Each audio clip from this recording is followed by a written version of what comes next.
سنتا ہی نہیں ماننے والا تیرا، اور سنتا بھی کہاں سے، چاہنے والا اس جیسا نہ تجھ جیسا حبیب، ایسے عاشق کے ہو محبوب نہ ہو جس کا رقیب، غیریت آئے کہاں سے کہ وہ اتنے قریب، میں تو مالک ہی کہوں گا کہ وہ مالک کے قریب، یعنی محبوب کو ہی میں نہیں لے رہا۔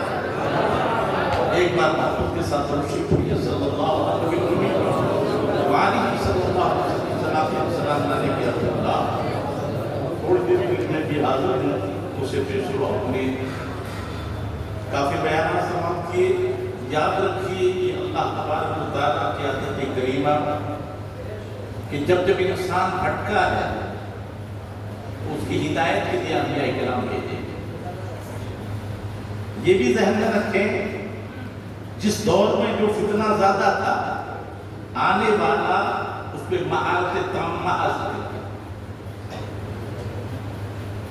سیدنا موسیٰ علیہ السلام کا دور جادوگروں کا دور تھا، تو اللہ تعالیٰ نے موسیٰ علیہ السلام کو وہ معجزات عطا فرمائے کہ جادوگر تباہ ہو رہے۔ حضرت عیسیٰ علیہ السلام آئے، اس دور حکمت کا دور تھا، اللہ تعالیٰ نے حضرت عیسیٰ علیہ السلام کو وہ معجزات عطا فرمائے کہ مادر جات اندھے کو بھی صحیح کیا اور مردوں کو زندہ کیا۔ ماموں کا فتنہ پیدا ہوا تو حضرت امام احمد بن حنبل اور جب یہ وحدانیت پر حملہ ہوا تو ابھی آپ نے مفتی صاحب سے سماعت فرمایا تو اللہ تعالیٰ نے مجھے درشانی کو پیدا۔ ان کے مقابلے میں کوئی چھوٹے بڑے نہیں تھے، یہ نادور کا ملا مبارک اور اس کے دو لڑکے تھے ابو فضل اور حسین تھے۔ ان کا حافظہ اتنا تھا کہ ایک بار جو سن لیتا تھا اس کے آگے وہ دوسرے بھائی کو دوسری دو بار سن لیتا تھا وہ یاد۔ اور کمینوں نے قرآن پاک کی تفسیر بے نقط، لیکن اللہ نے وہ علم دیا کہ جہاں یہ بھٹکے تھے وہاں بھی مدد ملی تھی تو مجھے درشانی سے گزارا۔ ظلم ہمیشہ یاد رکھیے باطل مظاہر طاقتور رہا لیکن حق ہمیشہ غالب آیا۔ فرعون کی حکم یاد رکھو، نمرود پوری دنیا کا بادشاہ تھا لیکن ابراہیم علیہ السلام کے سامنے اسے ذلیل خوار بنا۔ فرعون طاقتور تھا، فوج تھی، ساتھ میں موسیٰ علیہ السلام کے عوام تھی، لیکن دنیا نے دیکھا کہ وہ 70 لاکھ فوج کے ساتھ غرق ہو گیا، موسیٰ علیہ السلام کا گیا۔ یہی حق اکبر میں پوری فوج کے ساتھ میں تھا، اور جب آخر ایک وقت آیا کہ گوالیار کے اندر آپ کو قید کر دیا، تو یہ بھی ہمارے لیے بہت بڑی پیاری بات ہے کہ ہم دیکھیں ماحول صحیح نہیں ہے، یہ ہمارے لیے زیب نہیں دیتے۔ ہمارا کام کوشش کرنا ہے، دل بدلنا رب کا کام ہے۔ وہاں بگڑے ہوئے لوگ تھے، اپرادھی لوگ تھے، لیکن سیدنا شیخ احمد سرجنی رحمت اللہ علیہ جو وہاں تشریف لے گئے تو لوگوں نے کہا حضرت آج کا تو آپ کا مشن ختم ہو گیا، آپ کو جیل میں ڈال دیا، آپ مسکرا کیوں رہے؟ آپ نے فرمایا اب تک جب میں جیل سے باہر تھا تو 2 روٹی اور دال کمانا یہ میری ذمہ داری تھی، اپنی حلال کو تھی، لیکن آج مجھے اس سے بھی بری کر دیا ہے، اب میں 2 روٹی اور دال یہ حکومت دے گی، اتنا ٹائم مجھے ملے گا، میں خط نہیں کروں۔ تو سچائی ایک ایسی چیز ہے، منیر خطوط کا نام مکتوبات ہے، جنہوں نے انقلاب برپا کیا اور بادشاہ مجبور ہو کر آپ کی بارگاہ میں آیا، لیکن یہ بارگاہ سے جو چھڑانا چاہا تو آپ کے لیے سب کچھ چھڑا جائے۔ اور جتنے جیلی تھے اکثر یہ تھے وہ اسلام قبول کر چکے تھے اور حافظ قرآن۔ ماحول یہ اللہ والوں کی شان ہے، ماحول کے ساتھ بدلتے نہیں، ماحول کو اپنے ساتھ بدلتے۔ اللہ والوں کی شان ماحول کے ساتھ نہیں بدلتے، ماحول کو اپنے ساتھ بدلتے ہیں۔ غرض کے یہ ایک فتنہ تھا، لیکن جس وقت اعلیٰ حضرت عظیم البرکت مجدد دین و ملت اس دنیا میں آئے ہیں، اس وقت اتنے فتنے تھے کہ ہم نام نہیں شمار۔ ایک زمانہ تھا جس پر شروع میں خارجی اور رافضی یہ جو فتنے، اس کے بعد یہ اتنے بڑھتے چلے گئے جس کی کوئی حد و حساب نہیں. اور اس وقت اللہ تعالیٰ نے جب اعلیٰ حضرت کو بھیجا ہے، واللہ یختص برحمتہ من یشاء، اللہ اپنی رحمت سے جسے چاہے خاص کر لیتا ہے، تو اللہ نے وہ کمالات عطا فرمائے. میں اس چیزوں میں نہیں جانتا، آپ بارہ پڑھ لیا ہوگا، پڑھے لکھے طلبہ ہیں، کہ ایک بڑا نظمیہ آتا ہے اور وہ اعلان کر دیتا ہے، تو یہ آپ کا فن نہیں تھا. درس نظامی آپ نے بھی نہیں پڑھا، نہ آپ نے کسی سے پڑھا. اس نے کہا اتنے وقت میں یہ عذاب آئے گا، یہ پریشانی آئے گی. آپ نے اسی کے مطابق جب جائزہ تیار کیا تو کہا وہ جھوٹا ہے، ایسا نہیں ہو سکتا. تو ساری دنیا حیران رہ گئی کہ اتنا بڑا معاملہ، اور جب ہوا وہ تاریخ چلی گئی اور نہیں ہوا. اور دنیا جو ہے انہوں نے دوہا مانا کہ اللہ والوں کی نگاہ وہاں ہے جہاں کوئی نہیں دیکھ سکتی. اور یہ بھی ذہن میں رکھے، ہمارے قرآن کا مطالعہ زیادہ کرنا، اور ہمارے حضرات نے ہمیں یہی سمجھایا ہے اگر تم بچنا چاہتے ہو تو سائنس کی روشنی میں قرآن حدیث کو مت سمجھو، قرآن حدیث کی روشنی میں سائنس کو پرکھو تو وہ تمہیں غلام نظر آئے. آج ہم مان لو زمین کے چکر میں پڑ رہے ہیں، کوئی کہہ رہا ہے یوں گھوم رہے یوں گھوم رہی. حالات کیا ہے اس سے پہلے آپ دیکھو گے تو سینکڑوں انچ کی تھیوری آئی. اب یہ چال بازی کیا کہتے ہیں، ایک تھیوری غلط ہوئی تو کہیں گے یہ حقیقت اب آئی. اب جھوٹے کہہ کیوں نہیں دیتا پہلے غلط تھے، اب ہم چال بازی کر رہے ہیں. پھر وہ تھیوری غلط ہو جاتی ہے تو پھر کہتے ہیں یہ حقیقت ہے. لیکن اسلام نے جو کہہ دیا وہ حق. آپ کی زبان میں سمجھاؤں، علم چھوڑیا. الشمس والقمر بحسبان، چاند سورج حساب کے لیے. ہم کہتے ہیں چاند نکلتا ہے سورج نکلتا ہے، یہ کہتے ہیں. اب بتاؤ ساری دنیا جو حساب لگا رہی ہے، زمین کہاں گھومی، ابھی کہاں پہنچی، ہے کوئی مائکہ کس سے حساب لگایا؟ چاند سورج.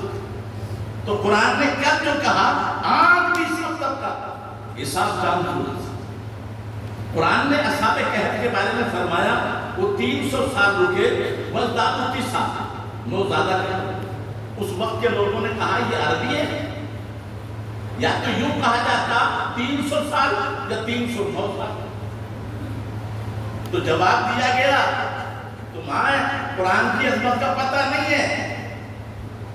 چاند کی رفتار اس زمانے میں مولا علی کرم اللہ وجہہ کریم نے جواب دیا کہ چاند کی رفتار 355 دن میں پوری ہو جاتی ہے، سورج کی رفتار 365 دن میں.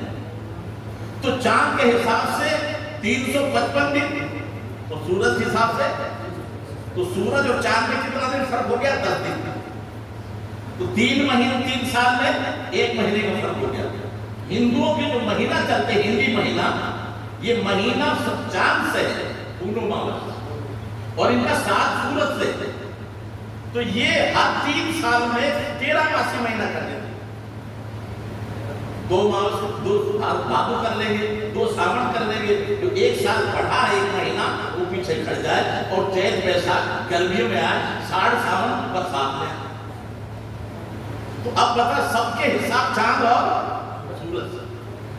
تو قرآن نے جو کل کہا تھا آج ساری دنیا اس پر عمل کرے. اور ہمیں یاد رکھو یہی مجاز دیا ہے کہ تمہیں اگر سمجھنا ہے تو قرآن کو سائنس سے نہ سمجھو، بلکہ سائنس کو قرآن حدیث کی روشنی میں سمجھو. ایک آدمی آتا ہے، بہت دن ہو گئے، پریشان ہو گئے، یہ کھال میں زیادہ تکلیف ہوتی ہے کہ مانس میں زیادہ تکلیف ہوتی ہے. اب یہ جب بات پہنچی تو بڑے بڑے لوگ پریشان، تو ان سے کہا گیا کہ وہاں پہنچو. تو اعلیٰ حضرت عظیم البرکت مجددین ملت نے قرآن کی آیت پڑھ کے بتایا کہ جو تم سینکڑوں سال سے تحقیق کر رہے ہو اور پھر پہنچے ہو کہ کھال میں سے تکلیف زیادہ ہوتی ہے، تو قرآن نے تو پہلے کہہ دیا وَبَدَّلْنَا جُلُودَهُمْ غَيْرَهَا، ہم نے جو ہے کھال کو بدلا ہے اس کے علاوہ، کیوں؟ تاکہ عذاب چکھے.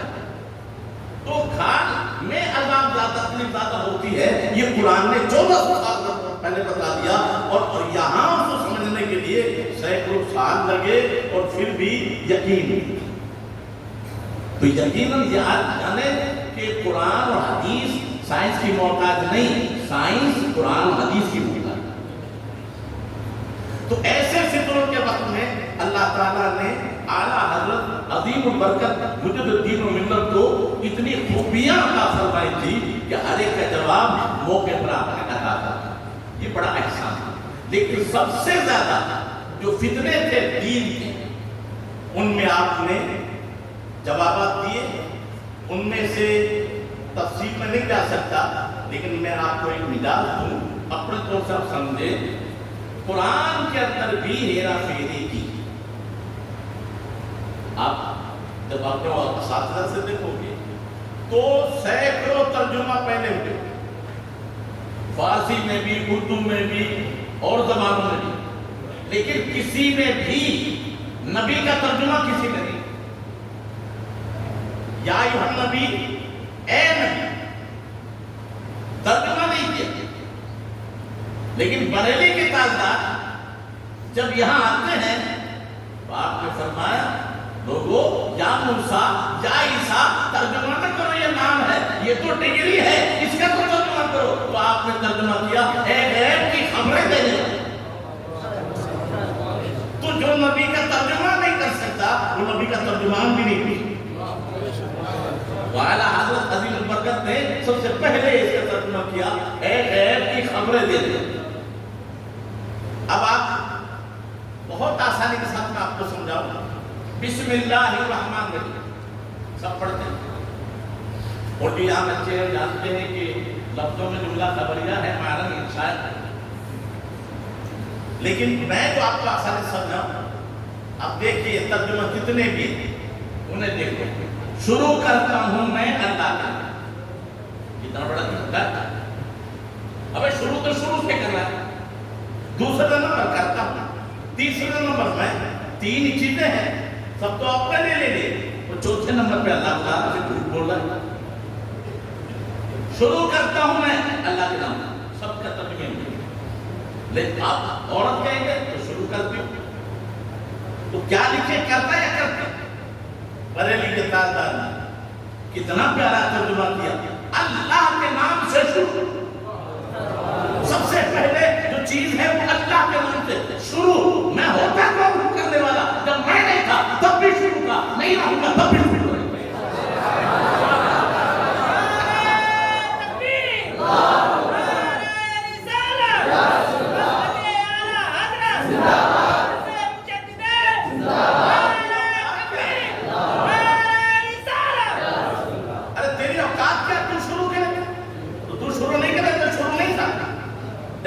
نہیں ہوگا.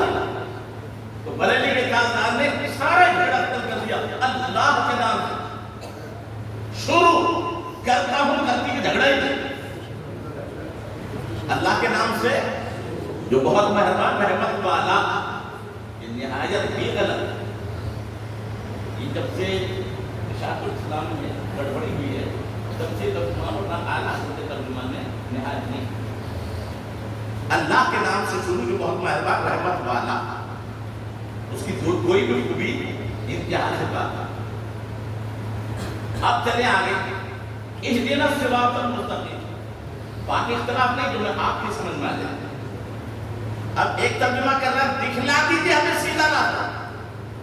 ابھی دیکھا ہی نہیں ہے تو چلے گا. دوسرا اس کا بھائی کہہ رہا ہے نمور کا بھائی بندہ بتلا دیجیے ہمیں سیدھا راستہ. ابھی وہ پوچھ رہا ہے تو نہ کوئی بتانے والا آئے گا نہ دکھانے والا آئے گا. بتانے والی کتاب آ چکی، دکھانے والے مصطفیٰ بھی. اب کون آئے گا جبکہ راستہ معلوم بھی ہے. آگے خود صراط الذین انعمت. لیکن بریلی کے تاجدار نے کتنا پیارا ترجمہ کیا ہے. اے اللہ، قرآن نے بتا دیا، تیرے محبوب نے چل کے دکھا دیا، ہم کمزور ہیں، ہم سے چلا نہیں جاتا. اے مولا، اپنے کرم سے تو ہمیں سیدھے راستے پر چلا. اور تو بات کی بات ہے، یہ بھی تو کہا ہے یہ جو فرقے ہیں تبلیغی کیا بن کے جھوٹے مبلغ مسلمانوں کو راہ حق سے ہٹائے تو میں کیا کروں؟ یہ جو فرقے ہیں تبلیغی کی آڑ میں قوم کو ورگلائے تو میں کیا کروں؟ واہرے تیرے چلے جو دیتا ہے تو، کس لیے اس مصیبت کو سہتا ہے تو؟ دیکھ رہے ہیں یہ تیری گروہ بندیاں آج فتنہ اٹھائے تو میں کیا کروں؟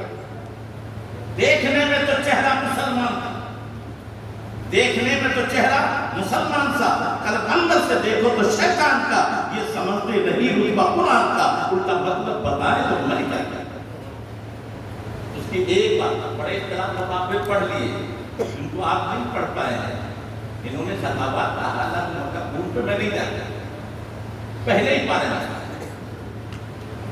ان الذین کفروا سواء علیہم اانذرتہم ام لم تنذرہم لا یؤمنون۔ یہ کہہ رہے ہیں جنہوں نے کفر کیا آپ ڈرائیں یا نہ ڈرائیں برابر، ایمان لانے والے۔ تو اب بتائیے اگر آپ کی ان کی بات مان لی جائے کہ یہ ایمان نہیں لائیں گے، ڈراؤ یا نہ ڈراؤ، تو کیا اس کے بعد میں مسلمان نہیں ہوئے؟ تو قرآن تو کہہ رہا ہے ایمان نہیں لائیں گے۔ انہوں نے یہ سب نے ترجمہ یہ کیا، برابر ہے آپ ان کو ڈرائیں یا نہ ڈرائیں ایمان لانے والے، تو پھر تو قرآن معذرہ جھوٹا ہو گیا۔ اس کے بعد تو ایمان لائے ہیں اور لاتے رہیں گے۔ تو بریلی کے تاجدار نے ایک لفظ کے اضافے ساری حالات بدل دی۔ اے محبوب جن کی قسمت میں ایمان نہیں ہے انہیں آپ ڈرائیں یا نہ ڈرائیں، وہ ایمان لانے والے۔ ایک لفظ قسمت میں قرآن کی لانا، اور بات بھی سچی ہے، یہ ابو لہب جن کی قسمت میں ایمان نہیں ہے، کیوں؟ ختم اللہ علیہ وسلم وہاں متعین ہے، تو ان پر ڈرانا، اور وہ بھی ان کے لیے، آپ کے لیے تو جب بھی ثواب ملے گا۔ لا نفرق بین احد من رسول، سارے جتنے بھی ہیں سب نے ایک ہی ترجمہ کیا، ہم نبیوں میں فرق نہیں کرتے۔ اب قرآن تو کہتا ہے تلک الرسل فضلنا بعضهم علی بعض، یہ رسول ہے جو بات کو بات پر فضیلت دی ہے، تو بھی فرق کرتا۔ اب کیا ترجمہ کرے؟ ترجمہ تو یہی ہے۔ تو ایک ہمارے بزرگ ہیں، اللہ تعالیٰ ان کو دراز فرمائے، میرا اپنا تصور یہ ہے کہ اس وقت ان کے مقابل کوئی نہیں، ڈاکٹر اشرف حاصل ہے جو اس وقت دنیا میں بے باک بے ڈر عالم، کسی بھی مسئلہ جب چلتا ہے وہ سب سے پہلے خدا کا بندہ وہ میدان۔ اور ان کے والد صاحب کے بیان ہے کہ میں نے دیکھا نہیں، یہ سوچتا تھا، اور جب بات چلتی آگے ہے تو وہ پیر مہر علی کے خاندان میں سے نظام الدین جو ہے پیر نصیب کے لڑکوں میں سے، وہ ان کے اپنی جماعتی سبق ہے، اور جو سیدہ فاطمہ کا معاملہ چلا ان میں کسی نے کچھ کہہ دیا، انہوں نے کہہ دیا دیکھو اختلاف الگ ہے لیکن جہاں صلاحیت کی بات ہے تو ان کا معاملہ وہ ہے، میرے جماعتی ہے، چلا تو شرع جمی ماں سوال جواب کے 40 دن میں زبانی آتی ہے۔